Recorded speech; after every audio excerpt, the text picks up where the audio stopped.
La Sainte Messe, c'est quoi? La Sainte Messe n'est pas seulement prier et chanter ensemble, c'est beaucoup plus que cela. Mais pour comprendre ça, il nous faut travailler quelques fondements. On va le faire en 3 étapes. D'abord, nous nous posons la question, qu'est-ce que c'est un sacrifice? Les hommes expriment par des signes ce qu'ils portent à l'intérieur d'eux-mêmes. C'est pour cela qu'on peut distinguer un homme amoureux d'un homme en colère. Ils s'expriment de manière différente. En religion, on a aussi des expressions de notre expérience intérieure. L'exemple le plus important est le sacrifice. On trouve les sacrifices dans pratiquement toutes les religions. Un sacrifice est un don précieux fait pour Dieu. Il exprime que Dieu est important pour moi, qu'il a la première place dans ma vie. Dieu lui-même, naturellement, n'a pas besoin de sacrifice. Cela ne lui apporte pas vraiment quelque chose. Mais nous avons besoin de ces signes extérieurs, car c'est, selon notre être, notre manière d'exprimer ce qu'on porte à l'intérieur.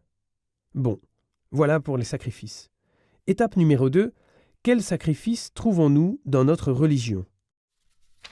Dans l'Ancien Testament, il y a beaucoup de sacrifices différents, par exemple celui d'Abel, celui d'Abraham ou celui de Melchisédek. Et puis le nombre de sacrifices que la loi de Moïse a prescrit. Tous ces sacrifices doivent, on l'a dit, exprimer que Dieu est ce qu'il y a de plus important dans la vie des hommes. Et puisque malheureusement les hommes sont des pécheurs qui mettent autre chose au-dessus de Dieu, beaucoup de sacrifices servaient à rétablir le bon ordre pour remettre Dieu à la première place. Des sacrifices pour des péchés commis, on les appelait sacrifices d'expiation. C'est donc cela les offrandes dans l'Ancien Testament. Il y a aussi une offrande dans le Nouveau Testament, une seule, c'est l'offrande de Jésus. À la croix, il offre sa vie d'une manière parfaite, et il le fait en expiation pour les péchés de l'homme. Son obéissance aimante contrebalance la désobéissance indifférente de l'homme pécheur. Il rétablit l'ordre entre Dieu et l'homme. Puisque l'offrande de Jésus est parfaite, il n'y a plus besoin d'autres offrandes. Son offrande est la seule de la nouvelle alliance.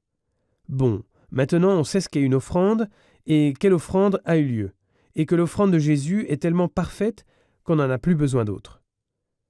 Alors voici le 3e point. Le nom Sainte Messe est connu de tous, mais aujourd'hui, tout le monde ne sait pas qu'on parle aussi du Saint Sacrifice. Attendez, après Jésus, il n'y a plus de sacrifice, alors pourquoi on appelle la messe aussi le Saint Sacrifice? On parle du Saint Sacrifice non pas parce que la messe est un nouveau sacrifice, mais parce que, à la messe, l'unique sacrifice du Christ à la croix est rendu présent. Cela se fait de la manière suivante. À la Sainte Messe, le pain et le vin sont consacrés pour devenir le corps et le sang du Christ. Jésus est alors vraiment présent sous les espèces du pain et du vin. On appelle cela présence réelle, comme on l'a déjà vu. Mais la consécration du pain et du vin se fait séparément.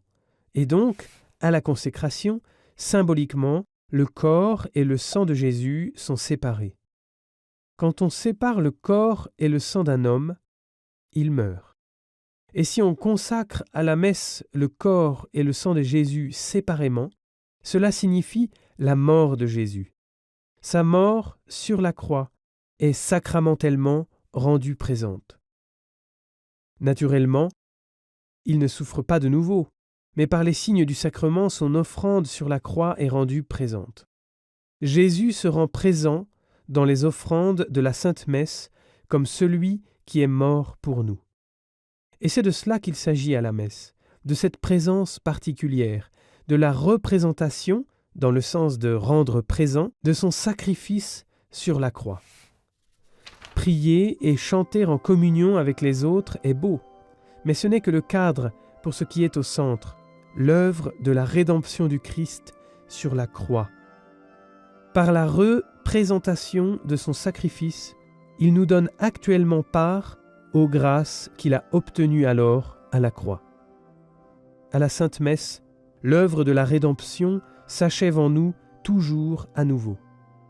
C'est cela qui fait de la messe quelque chose de si extraordinaire et d'absolument spectaculaire.